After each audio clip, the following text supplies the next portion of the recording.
नमस्कार। आज हम बात करने वाले हैं हाल ही में रिलीज हुई तेलुगु फिल्म घाटी पर। काफी बज़ है इसके बारे में। हाँ बिल्कुल, और हमारे पास इसका एक काफी डिटेल्ड एनालिसिस भी है। हाँ, आदित्य देवुलपल्ली का लिखा हुआ रिव्यू है ये। सिनेमा एक्सप्रेस में पब्लिश हुआ था।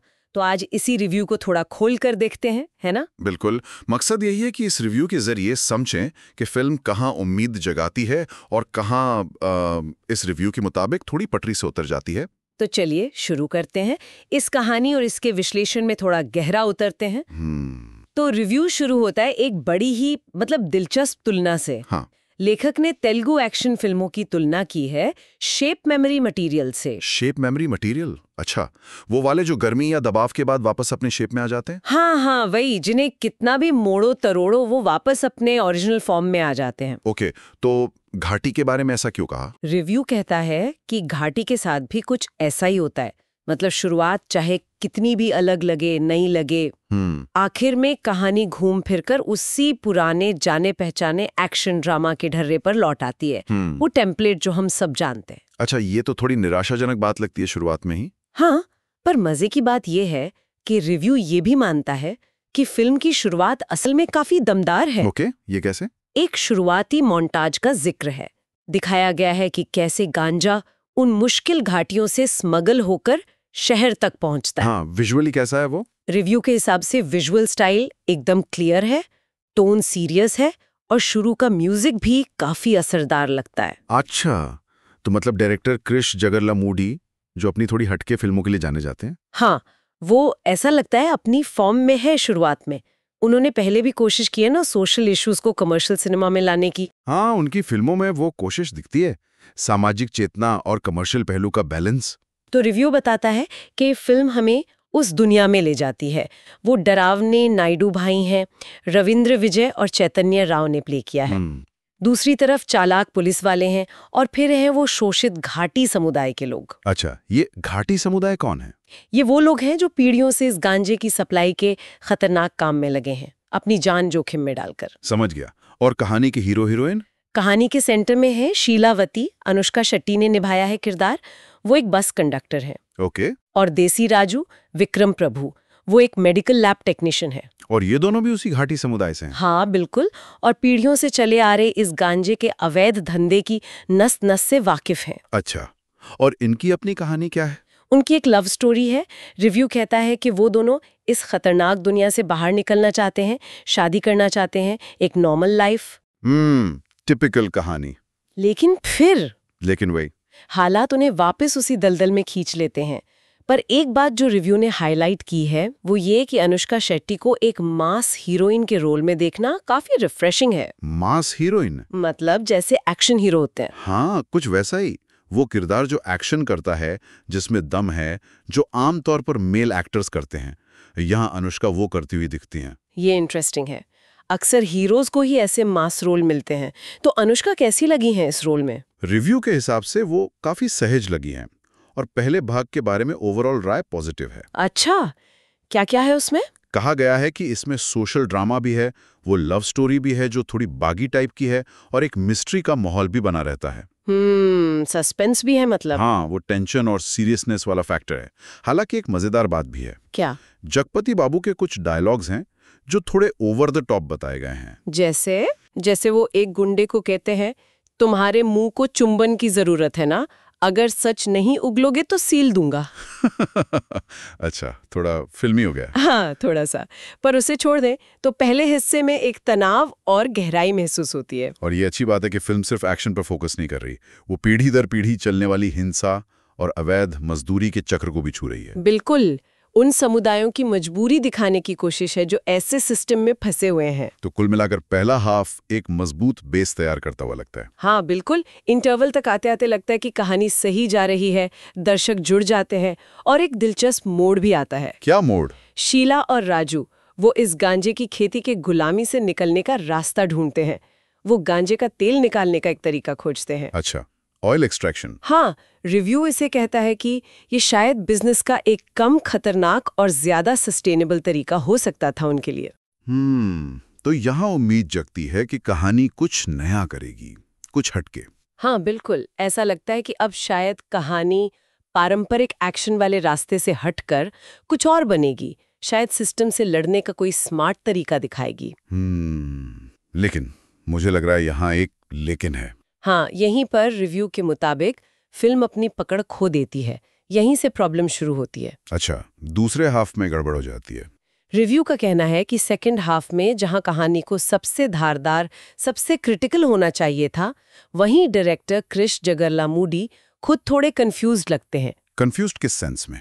ऐसा लगता है जैसे वो तय नहीं कर पा रहे कि उन्हें असल में कौन सी फिल्म बनानी थी, वो जो उन्होंने सोची थी या फिर वो टिपिकल कमर्शियल मसाला फिल्म जिसे बनाने का शायद प्रेशर था और जिसमें वो शायद उतने माहिर नहीं हैं। ओह, तो इसका असर कहानी पर कैसे पड़ता है? असर ये होता है कि कहानी में जो गुस्सा, जो रेवोल्यूशन आना चाहिए था, वो एक ढीले ढाले भटके हुए मेलोड्रामा में बदल जाता है। मेलोड्रामा मतलब इमोशनल ओवरकिल। हाँ, रिव्यू कहता है कि फिल्म की रफ्तार धीमे पड़ जाती है, स्क्रीन प्ले रिपीटेटिव लगने लगता है, वही अत्याचार बार बार दिखाए जाते हैं पर कहानी आगे नहीं बढ़ती। और टकराव, कॉन्फ्लिक्ट्स, उनमें वो तीखापन, वो एज नहीं दिखती जिसकी उम्मीद थी। सब कुछ फ्लैट सा लगने लगता है। ये तो काफी निराशाजनक है, खासकर जब पहला हाफ इतना प्रॉमिसिंग था। हाँ बिल्कुल।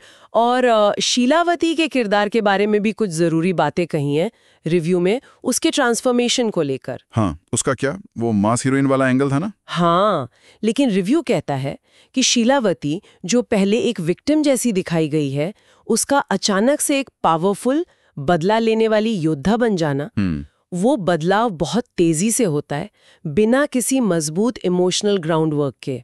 वो ट्रांजिशन विश्वसनीय नहीं लगता। मतलब वो जस्टिफाइड नहीं लगता कि वो इतनी क्यों बदल गई। हाँ बिल्कुल। इसमें एक बहुत गहरी बात कही गई है रिव्यू में।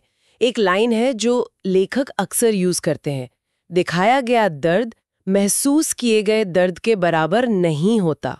अच्छा, इसका क्या मतलब हुआ? मतलब ये कि सिर्फ किरदार को तकलीफ में दिखा देना काफी नहीं है, ऑडियंस को उस दर्द से, उस ट्रेजेडी से जुड़ने का मौका और स्पेस मिलना चाहिए। सही बात है, सिर्फ विजुअल दिखाने से फीलिंग नहीं आती। बिल्कुल। जो बेहतरीन रिवेंज ड्रामा होते हैं, चाहे कितने भी मसालेदार हों, वो सिर्फ एक्शन नहीं दिखाते, वो किरदार के अंदर की आग को धीरे धीरे सुलगते हुए दिखाते हैं। वो बिल्डअप जरूरी है। हाँ, ऑडियंस को वो धीमी आंच महसूस होनी चाहिए, और ये सिर्फ बैकग्राउंड म्यूजिक से नहीं होता, ये एक्टर के परफॉर्मेंस से, कहानी के ठहराव से, उन मोमेंट से होता है जहां इमोशन उभर कर आता है। और रिव्यू के मुताबिक यहाँ उस इमोशनल डेप्थ की कमी है जो शीलावती के ट्रांसफॉर्मेशन को नेचुरल और असरदार बनाती। एग्जैक्टली। लेकिन अनुष्का शेट्टी के एक्शन की तारीफ भी की है ना? हाँ, वो की है। एक्शन सीन्स में उनकी तारीफ है। रिव्यू कहता है कि जब वो एक्शन मोड में आती हैं तो उनकी बॉडी लैंग्वेज, उनकी आंखों की चमक, स्क्रीन पर उनका दबदबा, वो देखने लायक है। थिएटर में जोश भरने लायक। हाँ बिल्कुल, उन्हें स्क्रीन पर इतना कंट्रोल रखते देखना अच्छा लगता है। तो फिर प्रॉब्लम कहाँ है? परफॉर्मेंस में कमी है या लिखने में? प्रॉब्लम रिव्यू के हिसाब से ज्यादातर लिखने में है।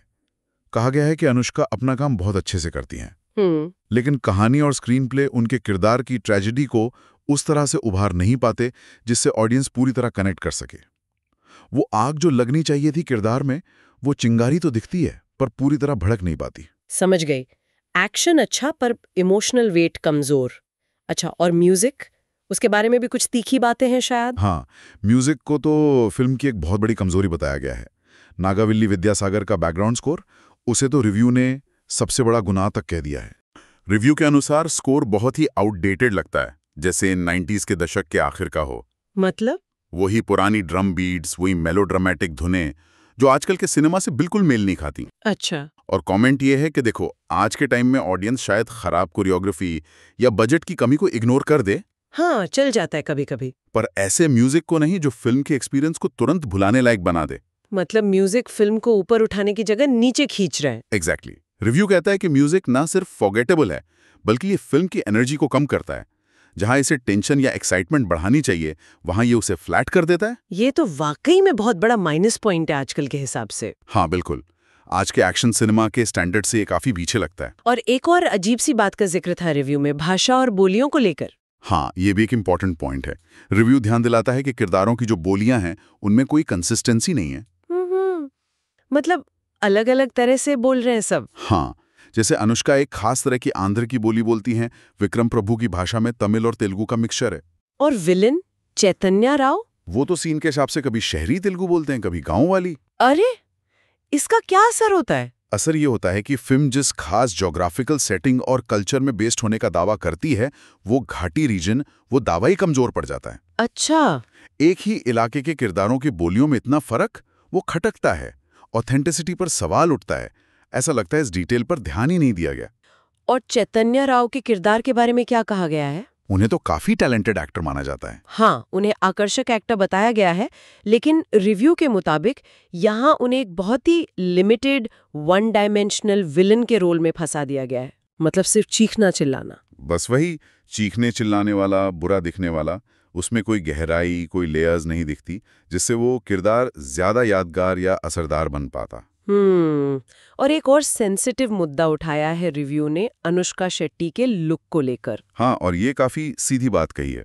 रिव्यू सवाल उठाता है कि अनुष्का की हाल की फिल्मों में और घाटी में भी क्यों उन पर जरूरत से ज्यादा डिजिटल स्लिमिंग और स्किन स्मूथनिंग का इस्तेमाल किया जा रहा है। डिजिटल स्लिमिंग मतलब टेक्नोलॉजी से पतला दिखाना, और स्किन स्मूथनिंग? हाँ बिल्कुल। रिव्यू इसे डिस्ट्रैक्टिंग कहता है, इनकंसिस्टेंट कहता है, और अनुष्का जैसी बड़ी और सम्मानित एक्ट्रेस के लिए अपमानजनक भी बताता है। अपमानजनक क्यों? तर्क ये है कि अनुष्का को इस तरह की डिजिटल लीपापोती की जरूरत ही नहीं है। उनकी आंखों का जादू, स्क्रीन पर उनकी प्रेजेंस, उनकी स्माइल, वो अपने आप में काफी है। तो रिव्यू सीधे मेकर से पूछ रहा है कि भाई ऐसा क्यों कर रहे हो? हाँ, सवाल यही है सच में। ऐसा क्यों? क्या ये स्टार पर कोई प्रेशर है या इंडस्ट्री का कोई अजीब सा स्टैंडर्ड? ये न सिर्फ फेक लगता है, बल्कि ऐसा लगता है जैसे एक्ट्रेस की असल उम्र या लुक को छुपाने की कोशिश हो रही है। और इससे ध्यान एक्टिंग से हटकर सिर्फ लुक्स पर चला जाता है। बिल्कुल। ये सारे पॉइंट्स मिलकर फिल्म की काफी कमियां दिखा रहे हैं। सेकंड हाफ का भटकना, म्यूजिक, भाषा, किरदारों का फ्लैट होना, और ये विजुअल ट्रीटमेंट वाला इशू भी। हाँ, क्रिटिसिज्म तो काफी है, लेकिन क्या कुछ पॉजिटिव भी है? हाँ, दिलचस्प बात यह है कि इन सब के बावजूद रिव्यू फिल्म की नीयत पर सवाल नहीं उठाता। ये माना गया है कि फिल्म की जो कोर फीलिंग है, उसमें एक ईमानदारी है। अच्छा। आदिवासी शोषण जैसे गंभीर मुद्दे को एक्शन सिनेमा के फॉर्मेट में लाने की कोशिश, ये अपने आप में सराहनीय है। तो कोशिश अच्छी थी, पर शायद एग्जीक्यूशन में चूक हो गई। कुछ ऐसा ही लगता है। रिव्यू ये भी कहता है कि फिल्म का पहला हाफ ये साबित करता है कि डायरेक्टर क्रिश जगरलमोडी में अब भी वो काबिलियत है कि वो एक टाइट, बिलीवेबल दुनिया बना सकते हैं। वो माहौल बनाने में माहिर हैं। पर अनुष्का शेट्टी के बारे में फाइनल वर्डिक्ट क्या है? उनके बारे में राय काफी पॉजिटिव है। रिव्यू कहता है कि जब भी स्क्रिप्ट उन्हें मौका देती है, वो प्रूव करती हैं कि वो तेलुगु सिनेमा की इतनी बड़ी स्टार क्यों हैं। वो एक सच्ची सुपरस्टार हैं। ऑडियंस को स्टारडम का जो शोर होता है, उसे भुलाकर सिर्फ उनके परफॉर्मेंस को सेलिब्रेट करने का मौका देती हैं। उनका स्क्रीन प्रेजेंस कमाल का है। लेकिन फिल्म ओवरऑल रिव्यू के अनुसार फिल्म वहीं पहुंच जाती है जहां से कई तेलुगु एक्शन ड्रामा शुरू होते हैं। मतलब एक एवरेज कहानी बनकर रह जाती है। वही शिप मेमोरी वाली बात। हाँ, वही। जो शुरू की तेजी थी, वो तीखापन था, वो नयापन था, वो सेकंड हाफ में आकर फीका पड़ जाता है। तो फाइनल टेक क्या है रिव्यू का? निष्कर्ष यही है, एक तीखा विचार जो वहां फीका पड़ गया जहां उसे सबसे ज्यादा असरदार होना चाहिए था। और फिल्म को 5 में से 2 स्टार दिए गए हैं। तो इस सब का मतलब क्या निकालें अगर हम इस पूरे एनालिसिस को देखें? घाटी एक ऐसी फिल्म लगती है जिसमें पोटेंशियल तो बहुत था। हाँ, पोटेंशियल था, सब्जेक्ट सीरियस था, अनुष्का शेट्टी जैसी स्टार थी, शुरुआत भी अच्छी पकड़ी थी। लेकिन जैसा कि ये रिव्यू बता रहा है, कहानी कहने का तरीका, खासकर सेकंड हाफ में, वो लड़खड़ा गया। बिल्कुल। डायरेक्शन में वो कंफ्यूजन दिखा, पेस खो गया, और कई टेक्निकल चीजें जैसे म्यूजिक और भाषा की यूनिफॉर्मिटी, उन पर ध्यान नहीं दिया गया। हाँ, वो मेन पॉइंट्स तो साफ है। कहानी का बीच में रास्ता भटक जाना, म्यूजिक का पुराना और बेअसर होना, बोलियों में तालमेल की कमी, और अनुष्का शेट्टी के लुक पर वो डिजिटल काम जिसकी जरूरत शायद नहीं थी। ये सारी बातें मिलकर फिल्म के ओवरऑल इम्पैक्ट को कम करती हैं, ऐसा इस रिव्यू का मानना है। यहाँ एक बड़ा सवाल मेरे मन में आ रहा है, जो अक्सर ऐसी फिल्में देखकर उठता है। जब कोई फिल्म किसी सीरियस सोशल इशू को उठाती है और उसे कमर्शियल सिनेमा के मसालों के साथ परोसने की कोशिश करती है, तो ये बैलेंस बनाना कितना मुश्किल होता होगा ना? हाँ, ये बहुत बड़ा चैलेंज है। क्रिएटिव इंटेग्रिटी बनाए रखना और साथ में ऑडियंस को जोड़ने वाले कमर्शियल एलिमेंट्स डालना, ये बहुत फाइन लाइन है। अक्सर या तो मुद्दा हल्का पड़ जाता है या फिल्म बोरिंग हो जाती है। बिल्कुल। या फिर दोनों के बीच तालमेल नहीं बैठ पाता। और क्या कभी-कभी ऐसा भी होता है जैसे इस रिव्यू में अनुष्का के किरदार के अचानक बदलने या उनके लुक वाले ट्रीटमेंट से इशारा मिलता है कि एक बड़े स्टार की प्रेजेंस ही कहानी की असल जरूरतों पर हावी हो जाती है? ये बहुत वैलिड पॉइंट है। क्या स्टार को लार्जर देन लाइफ दिखाने के चक्कर में कहानी की विश्वसनीयता या किरदारों का जो नेचुरल डेवलपमेंट होना चाहिए वो पीछे छूट जाता है? ये सोचने वाली बात है कि स्टारडम और कहानी, इनके बीच का रिश्ता कितना कॉम्प्लेक्स हो सकता है।